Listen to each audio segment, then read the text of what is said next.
Time now to go down to Heisey Park in a great battle, as it was the Galion Tigers hosting the Cary Blue Devils out of the Northern 10 Conference, as the Cary Blue Devils were trying to get a win after they lost to Hopewell Loudon last week. And Dee Harris is one of the members on the call of that game for us tonight. And Dee, it was quite the topsy-turvy game. It sure was. You're talking about the tide turning, drama, a rain delay, all of that between Cary and Galion. Man, this game was something else tonight. Yeah, it really was. So let's take a look at some of those highlights of how the Cary Blue Devils got that win. Hi, this is Lance Augustine, joined by Dee Harris, my broadcast colleague. 35-21 Cary pick up the win here. I mean, Lonsway really just showing, Derek Lonsway, number 10, really showing his force at the quarterback position.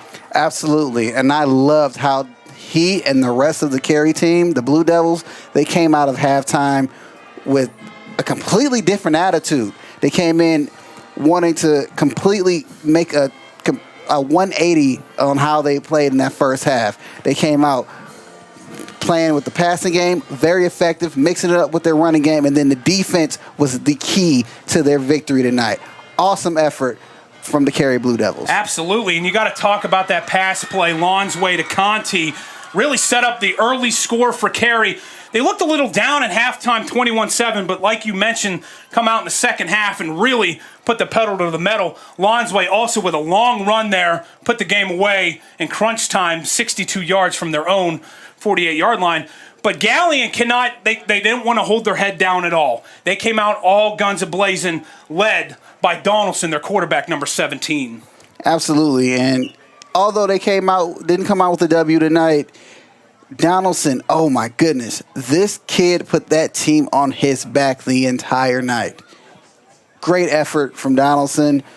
Great effort from Galion overall, but sometimes it's just not your night, and this was one of those nights for Galion. Absolutely. You got to think that Donaldson was the number one factor that Cary focused on in halftime, and they really wanted to come out and put the focus on him, and they did just that. So like we said, the Cary Blue Devils come out 35-21 over the Galion Tigers, and both teams here 1-1 as Cary goes in, raises up to 1-1, a team that a lot of people think would win the conference. Galion falls to 1-1.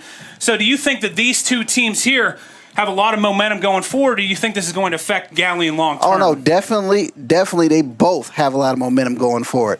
For Cary, you have a lot of momentum and confidence going into the next week. And then for Galion, although you didn't come out with the win, you did very, very well. You probably ran out of gas a little bit after that first half, but you still played hard, and you just got to realize where you kinked up at and messed up a few spots going forward in that game, and you got to lock down that entire second half going forward. If you can keep that, watch back some tape, keep that in your mind going forward, you'll be fine. Absolutely. Here at Unk Ridge Stadium in Galion, Ohio, I am Lance Augustine. He is Dee Harris. We'll be back next week covering some more high school football for WMFDsports.com.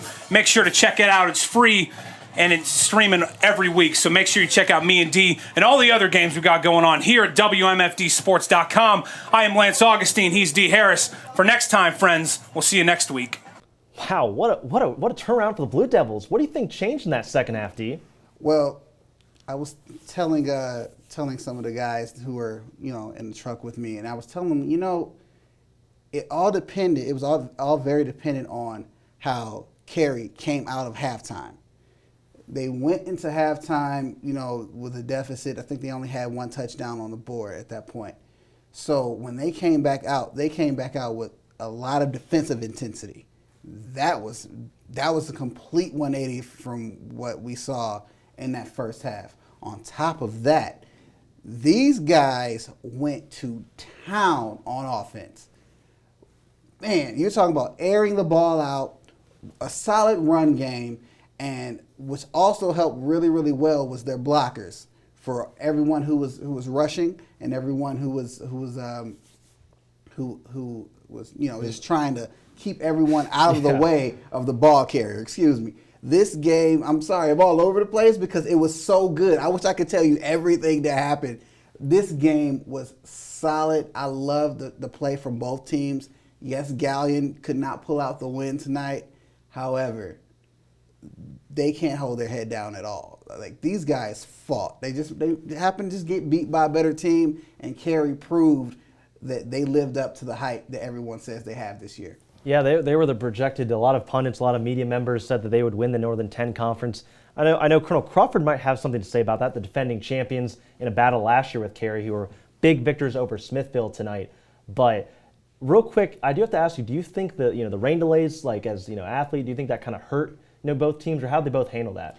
Okay, I wouldn't say the rain delay hurt them in particular. It was the effects of having rain there, and I say that because we saw a lot of guys slipping in the grass. We saw a lot of guys not able to hold on the ball during snaps, actually, because it's just going through their hands. And we saw a lot of like easy plays or easy snaps, and a lot of things that could have just been a lot smoother had there been dry weather today.